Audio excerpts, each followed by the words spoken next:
Well, thanks very much for the invitation to be involved in this launch and also the guidelines. And I'm giving this presentation on behalf of my co-authors, Professor Jason Connor, who's present today, and also Dr. Daniel Stepanovic.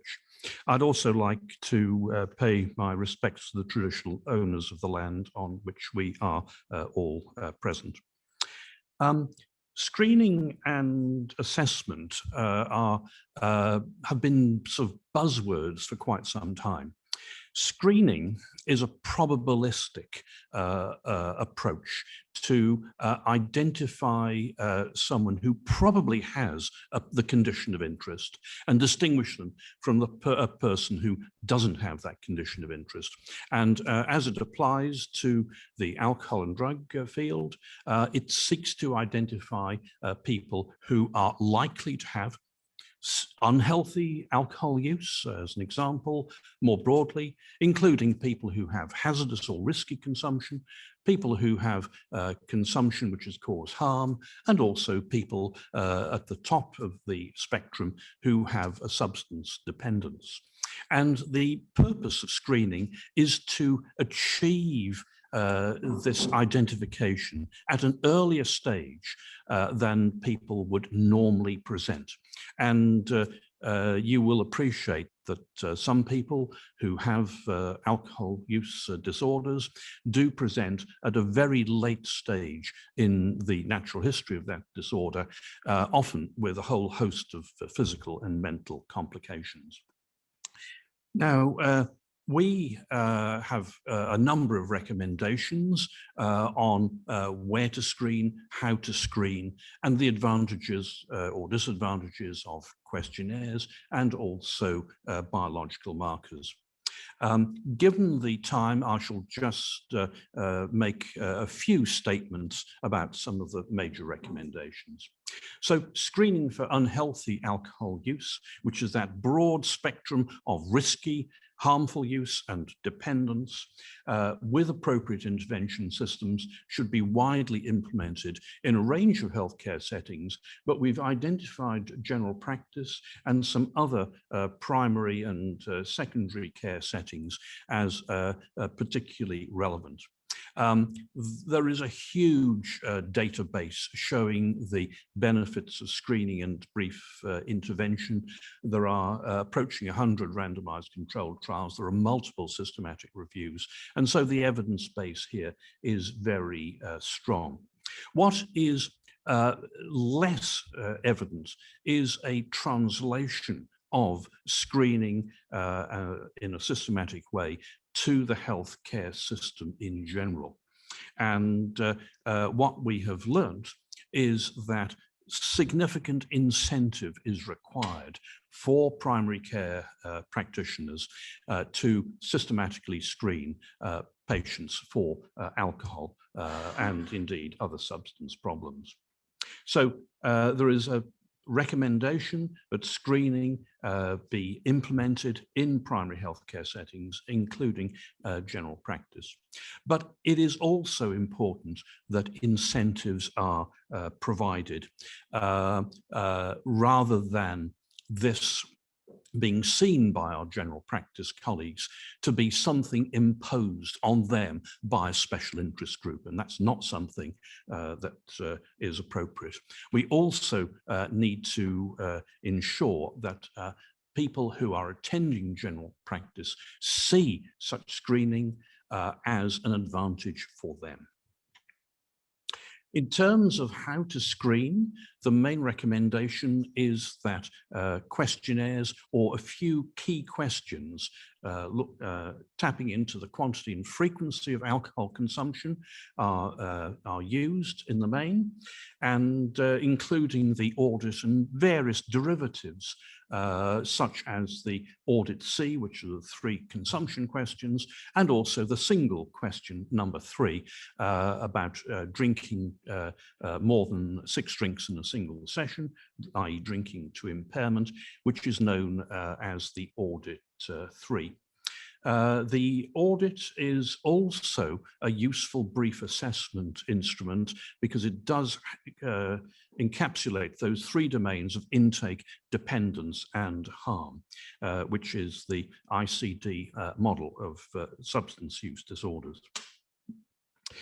Biological markers have been a bit of a disappointment. In an early stage in my career, there was a lot of enthusiasm for biological markers, which would make a diagnosis of unhealthy alcohol use and provide objective evidence of that, and also be useful for monitoring response to treatment. However, in comparison with the sensitivity and specificity of questionnaire or question-based screening, biological markers have been quite disappointing. There have been a number of studies which show this, which are contained in the literature review.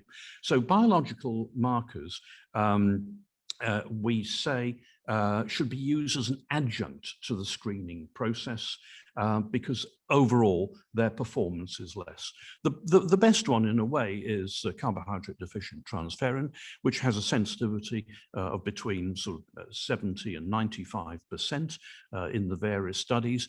But is that on the Medicare pathology schedule? No. Why? It costs $160 a time, and that's a disappointment.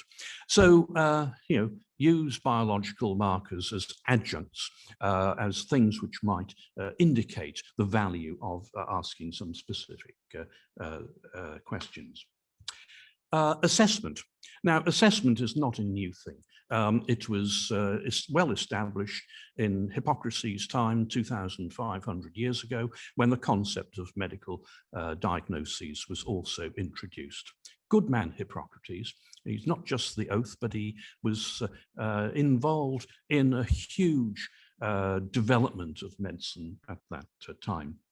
There hasn't been a great deal of work on clinical assessment, and most of the points are good clinical practice points. But assessment should contain some of the elements that you see in the first item there. There should be a routine assessment of people's physical health problems and their mental health problems. Also, during the assessment, there should be some exploration of motivation to change through direct questioning. There should be an assessment of cognitive dysfunction and also assessment of information from collateral sources.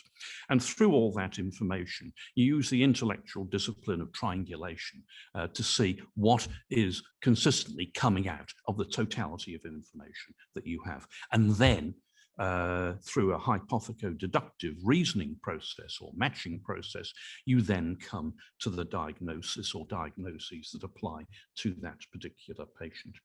In addition, a part of the assessment should tap into the social support, any experience of social problems, trauma, children at risk, because there may be a need for mandatory notification.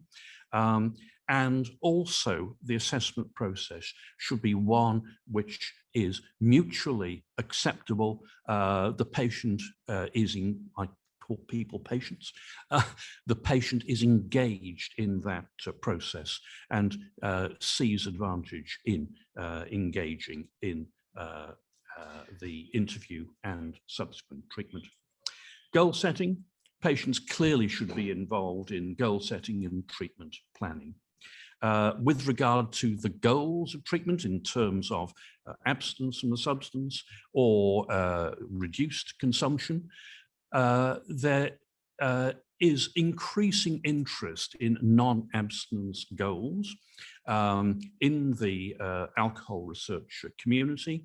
That has to be set against the information that we know on the neurobiological changes and the rapidity to which people who have a dependent syndrome on alcohol do respond to images of alcohol consumption and the taste of alcohol. So there is still a tension between the people who advocate for abstinence goals and people who advocate for reduced drinking goals.